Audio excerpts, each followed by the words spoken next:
আজি মই দেখুৱাম পাটং বিচৰ ৱাকিং ষ্ট্ৰীট ইয়াতে ৰাস্তাৰ কিনাৰে কিনাৰে বহুত ধৰণৰ বাৰ আছে আৰু ইয়াতে মাছাজটো বহুত ফেমাছ হয় থাইলেণ্ডত।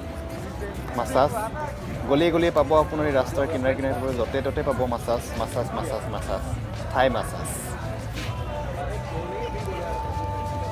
থাইলেণ্ডতো মাছাজটো বহুত ফেমাছ হয়। মাছাজ বহুত ফেমাছ বুলিয়ে যেন ইয়াতে বহুত এক্সপেঞ্চিভ হয় এইটো নহয়। ইয়াতে এৰাউণ্ড 250 বাট এইটো থাইলেণ্ড কাৰেঞ্চিত থাই মাছাজ পোৱা যায় আৰু 300ত ফুল অইল বডি মাছাজ আৰু 200 ফুট মাছাজ। নাইট বজাৰত বহুতেই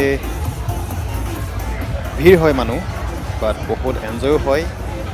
গোটেই ৰাস্তাৰ কিনাৰে কিনাৰে বাৰ হয়, এইবোৰ গোটেই বাৰ, নাইট ডিস্কো নাইট বাৰ। ছোৱালীবোৰে ৰখি থাকিব, আপোনাক মাতি আনিব বিয়েৰ খাবৰ কাৰণে, কিছুমান অফাৰ কৰিব। বাট আপুনি চাই ল'ব, চিটুৱেশ্যনো চাই ল'ব, কোনটো জেগাত যাব লাগে কোনটো জেগাত যাব নালাগে, চাই পিনি যাব।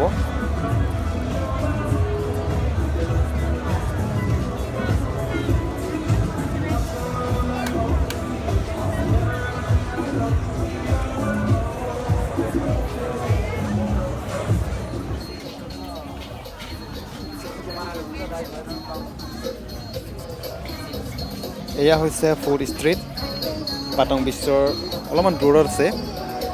এইটো বহুত এটা এমেজিং প্লেচ হয়। ৰাস্তাৰ কিনাৰতে গোটেই দোকানবোৰ আছে, এই ফুটপাথৰ দৰে, বাট বহুত ক্লিন, বহুত চাফ চিকুণ, বহুত ষ্টেণ্ডাৰ্ড আৰু জেগাত গৈয়ে আপুনি ভাল লাগিব ইয়াতে। আজিৰ ভিডিঅ'ত ইমান নাই, চ' থেংক ইউ ফৰ ৱাচিং my video' and I hope you like and share it. Thank you.